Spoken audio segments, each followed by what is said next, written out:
نے فرمایا لذتوں کو مٹانے والی چیز یعنی موت کو کثرت سے یاد کیا کرو۔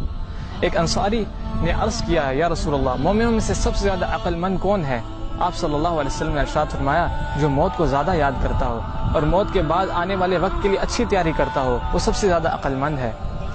رسول اللہ صلی اللہ علیہ وسلم نے فرمایا اگر تم وہ باتیں جان لو جو میں جانتا ہوں تو تم ہنستے کم اور روتے زیادہ، بستروں پر بیویوں سے لطف اندوز نہ ہو سکتے اور اللہ کی پناہ طلب کرتے ہوئے میدانوں کی طرف نکل جاتے۔ یہ باتیں سن کر قبر کی سختیوں اور آخرت کے مراحل کو سن کر حضرت ابو ذر کہتے ہیں کاش میں ایک درخت ہوتا جو کاٹ دیا جاتا۔ حضرت انس سے روایت ہے کہ نبی صلی اللہ علیہ وسلم نے فرمایا اگر مجھے خدشہ نہ ہوتا کہ تم اپنے مردے دفن کرنا چھوڑ دو گے تو میں اللہ تعالیٰ سے دعا کرتا کہ وہ تمہیں عذاب قبر کی آوازیں سنا دے۔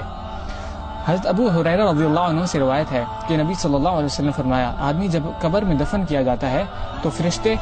سر کی طرف سے عذاب دینے کے لیے آتے ہیں تو تلاوت قرآن اسے دور کر دیتی ہے، جب فرشتے سامنے سے آتے ہیں تو صدقہ خیرات اسے دور کر دیتا ہے، اور جب پاؤں کی طرف سے فرشتہ آتا ہے تو مسجد کی طرف چل کر جانا اسے دور کر دیتا ہے۔ میرے محترم بھائیوں اور بہنوں، میت کے ساتھ 3 چیزیں جاتی ہیں،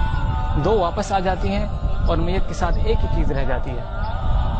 میت کا اہل و عیال، مال اور اعمال اس کے ساتھ جاتے ہیں، اس کا اہل و عیال اور مال واپس آ جاتا ہے، صرف اس کے ساتھ اس کے اعمال رہ جاتے ہیں۔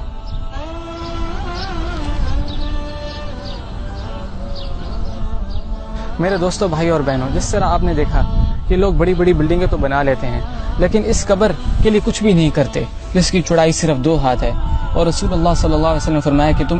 اس کے لیے تیاری کرو۔ لوگ آج اپنی پوری زندگیاں جاب، سیلری اس چیز کو مقصد بنا لیتے ہیں جو کہ یہ ہماری صرف ضرورت ہے، ہمارا مقصد نہیں ہے، اور ہمیں اس لیے اس قبر کی تیاری کے لیے نماز کی پابندی، روزہ، زکوٰۃ، حج اور اللہ کی راہ میں خوب خرچ کرنا چاہیے۔ اس طرح اللہ ارشاد فرماتے ہیں سورۃ المنافقون میں وَأَنفِقُوا مِمَّا رَزَقْنَاكُم مِّن قَبْلِ أَن يَأْتِيَ أَحَدَكُمُ الْمَوْتُ فَيَقُولَ رَبِّ لَوْلَا أَخَّرْتَنِي إِلَىٰ أَجَلٍ قَرِيبٍ فَأَصَّدَّقَ وَأَكُن مِّنَ الصَّالِحِينَ وَلَن يُؤَخِّرَ اللَّهُ نَفْسًا إِذَا جَاءَ أَجَلُهَا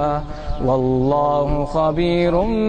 بِمَا تَعْمَلُونَ۔ ترجمہ، اور ہم نے جو مال تمہیں دے رکھا ہے اس میں سے خرچ کرو اس سے پہلے کہ تمہیں موت آ جائے اور تم یوں کہنے لگو کہ اے میرے پروردگار تو ہمیں تھوڑی سی مہلت کیوں نہیں دیتا کہ ہم دنیا میں واپس جائیں اور صدقہ کریں اور نیک لوگوں میں سے ہو جائیں۔ آگے اللہ ارشاد فرماتے ہیں کہ جب کسی کا مقررہ وقت آ جاتا ہے تو پھر اسے ہرگز مہلت نہیں ملتی، اور جو کچھ تم کرتے ہو اللہ اس سے بخوبی باخبر ہے۔ وآخر دعوانا ان الحمد للہ رب العالمین۔